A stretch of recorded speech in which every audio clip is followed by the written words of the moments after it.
Alors, tu l'as dit tout à l'heure, il y a des calculs qui mesurent des données analogiques. Et de toute façon, ces ordinateurs quantiques, chandeliers ou pas, habillés en blanc, etc., ou pas, qui coûtent toujours très cher, ben, il faut toujours un ordinateur, au moins à l'entrée, si ce n'est à la sortie d'ailleurs. Ben, c'est le même. Hein. Oui, c'est le même, ouais. Oui, il y a toujours un ordinateur qui contrôle ça. On ne peut pas faire marcher aujourd'hui, on ne peut pas avoir l'idée de fonctionnement de l'informatique quantique sans l'informatique dite traditionnelle. C'est vrai, une machine à laver. Hein. Oui. Une machine à laver, c'est contrôlé par un microprocesseur. Oui. Bah, une voiture aussi, un robot aussi, une machine-outil, c'est contrôlé par un ordinateur. En fait, aujourd'hui, tout ce qui est numérique est contrôlé par un ordinateur. Alors, il y a une forme plus ou moins variée.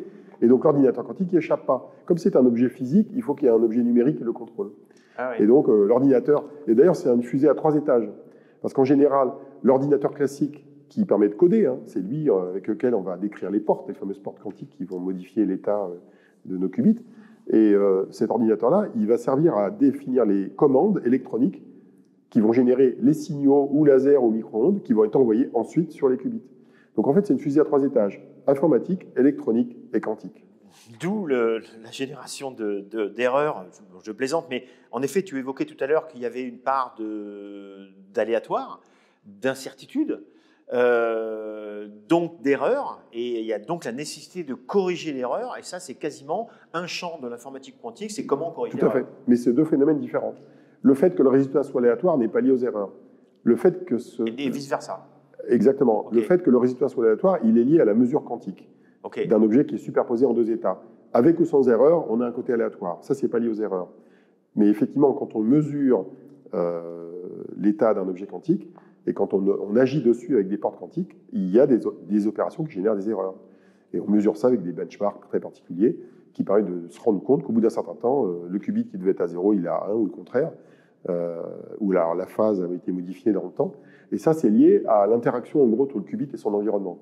L'interaction entre le qubit et son environnement, ça va être lié à des perturbations thermodynamiques, électromagnétiques, ça peut être des perturbations liées à des signaux qui ont été envoyés à un qubit mais qui vont perturber le qubit voisin. Ça peut être aussi des rayons cosmiques dans certains cas de figure. Ça peut être la gravité qui joue aussi un rôle. En gros, il y a plein de sources de perturbations des objets quantiques qui sont assez fragiles. Et donc, ce que les physiciens essayent de faire, c'est d'isoler au maximum les qubits, d'où d'ailleurs le froid et des couches d'isolation assez importantes dans pas mal de cas de figure. Et ils vont essayer d'améliorer la qualité des matériaux, par exemple, dans les qubits, pour éviter qu'il y ait des dysfonctionnements à l'échelle nanoscopique. Donc il y a énormément d'efforts qui sont faits aujourd'hui pour que les qubits aient ce qu'on appelle de bonne fidélité, c'est-à-dire qu'il y ait des erreurs qui soient les plus faibles possibles. Aujourd'hui, en moyenne, on a en gros au niveau des erreurs, 1% d'erreur à chaque opération. Okay. Ce qui veut dire quoi? Ça veut dire que si on fait 100 opérations à la queue leu, mathématiquement, en gros, au doigt mouillé, on a 0% de bon résultat. C'est quand même gênant. Ça, c'est ce qu'on a aujourd'hui. Et ce que cherchent à faire les créateurs de ces machines-là, c'est d'arriver à faire en sorte qu'on ait plutôt une erreur pour 1000 à 10 000 opérations, pour qu'on puisse faire quelques calculs qui servent à quelque chose. Et après, il faut savoir que pour obtenir un calcul, genre simulation moléculaire ou optimiser un processus complexe, qui sont les cas d'usage les plus connus du calcul quantique, ben pour faire ça, on cherche à avoir des taux d'erreur qui sont beaucoup plus faibles. On cherche à avoir en gros 10 puissance moins 14. Donc là, on a plus qu'une douzaine d'ordres de grandeur d'amélioration de la qualité des qubits à obtenir. Et c'est là où intervient la correction d'erreur, qui nécessite d'avoir beaucoup plus de qubits et un processus qui est assez complexe. Alors, les coûts, qui n'existe pas encore, qui n'est pas encore en place. Les coûts, d'ailleurs, on parle de beaucoup de choses qui n'existent pas encore. Hein.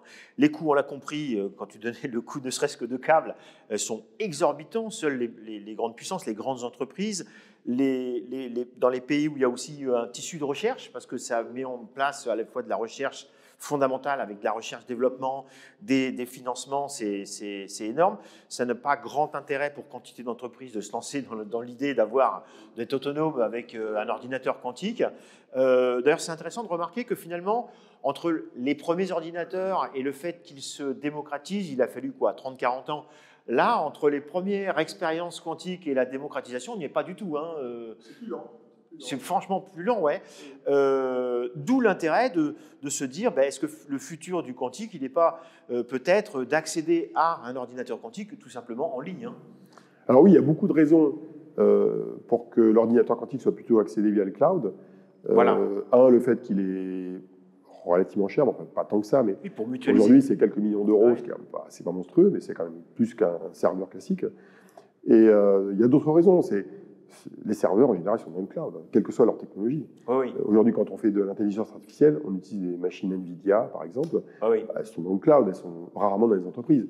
Oui, on fait même du rendu 3D à distance. Hein. Voilà, donc on fait du rendu effectivement vidéo à distance. Donc voilà, le quantique n'est pas une exception. C'est plutôt la règle actuelle qui est suivie des faits. Mais il y a quand même des cas de figure où l'ordinateur quantique doit être chez le client. Il y a des cas de figure, c'est typiquement le cas des industries protégées. Industrie de défense. Oui, ça, on en parlera. Tout ce qui est lié à l'État et aux régaliens, eux, ils veulent bien l'ordinateur quantique, mais plutôt chez eux, plutôt que le mettre dans Internet. C'est clair. C'est clair.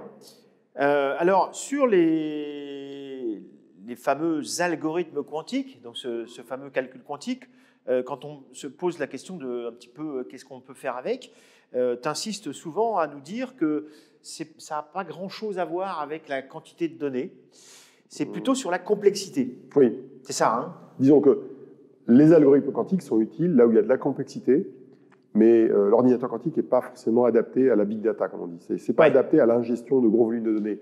Donc, en règle générale, si par exemple on veut faire du machine learning, qui est une des techniques d'informatique classique qu'on essaie de reproduire dans le monde du quantique, il va falloir faire une préparation du travail en classique, donc avec des ordinateurs normaux, pour envoyer moins de données à l'ordinateur quantique pour faire des calculs. Donc c'est pas le futur de l'IA qui se joue actuellement avec le quantique. Il y aura de l'IA avec le quantique. Sans doute, oui, mais je veux dire... pas forcément à un niveau révolutionnaire, du genre on va créer une intelligence généralisée, on attend presque avec ChatGPT. Mais il n'y a pas, en tout cas en l'état actuel des connaissances, il n'y a pas de révolution à attendre du calcul quantique dans le domaine de l'IA, il y a des améliorations incrémentales. En tout cas, pour l'instant, on s'attend à ce que dans les années ou décennies qui viennent, on ait des résolutions de problèmes qui soient beaucoup plus rapides. Pour l'instant, ce n'est pas si vrai. On n'y est pas encore parce que les machines à tolérance de panne ne sont pas là. Ouais. On n'a pas encore assez de qubits de qualité, on n'a pas encore la correction d'erreurs, et il va falloir attendre au moins une quinzaine d'années avant qu'on ait des machines qui délivrent les promesses ultimes du calcul quantique et de ce fameux calcul exponentiel, beaucoup plus rapide, à même de faire des choses qu'on ne serait pas capable de faire aujourd'hui sur les machines classiques.